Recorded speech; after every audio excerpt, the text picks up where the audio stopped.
Part of the appeal of peplum films is when they try and incorporate actual Roman history within their 3 to 4 sets and few fields and forests to play in. In this case, the story of Caligula's murder and the placement of Claudius on the throne, as well as the attempts to usurp the seemingly hapless Claudius, is told amongst the heroic plight of British, Celtic I guess at this time, barbarian Glaucus, played by classic Italian genre bash staple Richard Harrison, as he attempts to use his fame as a gladiator to save his fellow people, also taken as prisoners to Rome.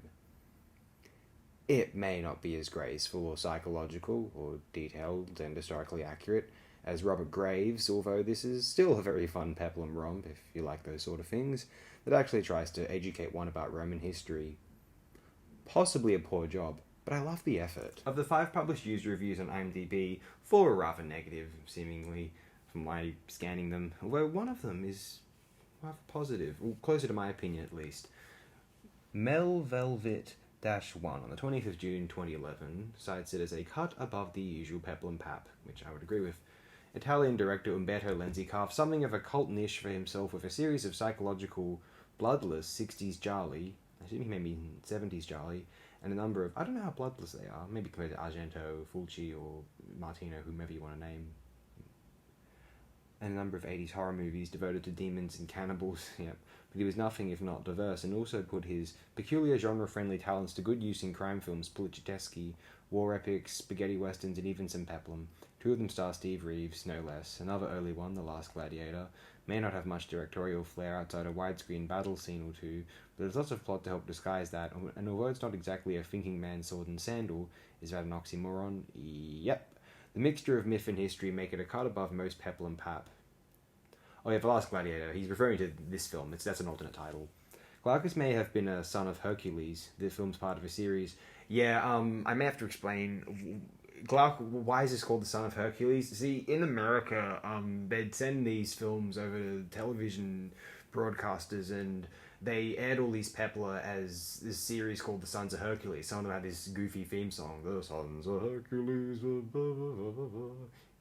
Some of the copies on YouTube of these films will be The Sons of Hercules. We have the Sons of Hercules intros and a closing theme song. It's totally absurd and silly, but it's kind of goofy and fun. Anyway, but so that's how they'd market these films, because no one knew who Machiste was in America. No one knows who Machiste is outside of Italy, and so they'd make it, the son of Hercules or Samson if they had to. Anyway, let's continue reading this review here. Excuse me, sorry, Mel Velvet. Glaucus may have been a son of Hercules, the film's part of a series, but he's also a Celtic prince captured by Caligula during a military campaign in Britain and brought back to Rome to fight in the arena.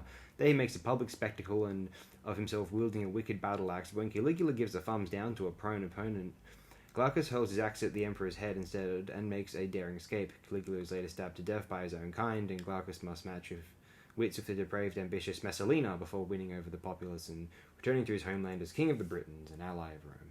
Historical events such as Caligula making his horse a senator and Messalina's orgies figure into the story, and the beefcake heroics of a chastely clad Richard Harrison take a backseat whenever Caligula and company are on screen, especially Messalina.